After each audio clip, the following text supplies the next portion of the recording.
The Madonna of Chancellor Rolin is an oil painting by the early Netherlandish master Jan van Eyck, dating from around 1435. It is kept in the Musée copyrighted du Louvre, Paris, and was commissioned by Nicolas Rolin, Chancellor of the Duchy of Burgundy, whose votive portrait takes up the left side of the picture, for his parish church, Notre-Dame-du-Chastel in Autun, where it remained until the church burnt down in 1793. After a period in Autun Cathedral, it was moved to the Louvre in 1805. The scene depicts the Virgin Mary crowned by a hovering angel, while she presents the infant Jesus to Rolin. It is set within a spacious Italian-style loggia with a rich decoration of columns and bas-reliefs. In the background is a landscape with a city on a river, probably intended to be Autun in Burgundy, Rolin's hometown. A wide range of well-detailed palaces, churches, an island, a towered bridge, hills, and fields is portrayed, subject to a uniform light. Perhaps some of the Chancellor's many landholdings around Autun are included in the vista. A haze covers a mountain range in the far distance. As in many early Netherlandish paintings, the steepness of the hills and mountains is shown as much greater than that found locally. For dramatic effect, the small garden with many flowers identifiable, visible just outside the columns, symbolizes Mary's virtues. Beyond, two male figures wearing chaperons are looking through the crenellations of what looks to be a fortified balcony or bridge. There has been speculation that they may represent Van Eyck and an assistant, after the pattern of his Arnolfini portrait.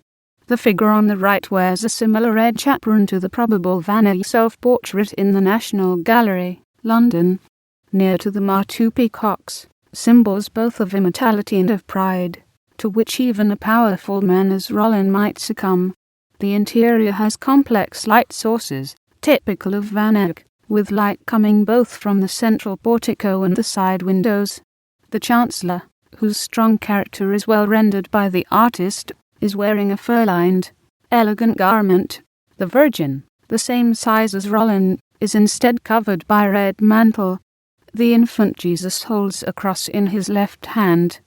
The perfectionist rendering of details and textures, such as the capitals, the checkered pavement, the gold work of the angel's crown, or the garments is characteristic of Jan van Eyck's work, of which this is one of the finest examples. As in other Van Eyck's, the depiction of the space is not as straightforward as it first appears.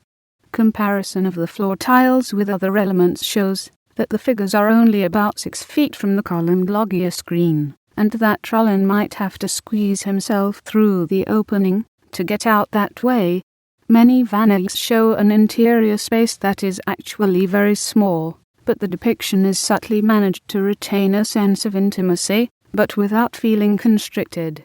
Infrared reflectograms have disclosed a number of changes from the underdrawing.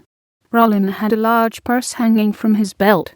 Since he had grown very rich in public office, he probably felt that would be inappropriate. The infant Christ was originally pointing at the floor. Old descriptions from Autun tell us that the painting originally had a wooden frame painted illusionistically with inscriptions seemingly carved, like Van Eyck's two portraits in London. The Virgin sits with the infant Christ on her knee, which make a platform for the infant. This very traditional motif is known as the Throne of Wisdom, and was often used by Jan van Eyck, who elaborated the meaning in complex allusions. The Virgin's body was often compared to an altar, on which Christ was present as he was believed to be during the Mass.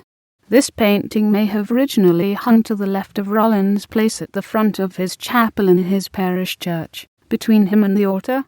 To Rolin, or a viewer of the real and painted Rolins together, the Virgin is painted in the position of the altar in the chapel. The illuminated manuscript in front of Rolin is open to a page with a large initial D, which probably indicates Domen, Labia Mea Paris, the opening of Matins. This is therefore a book of hours.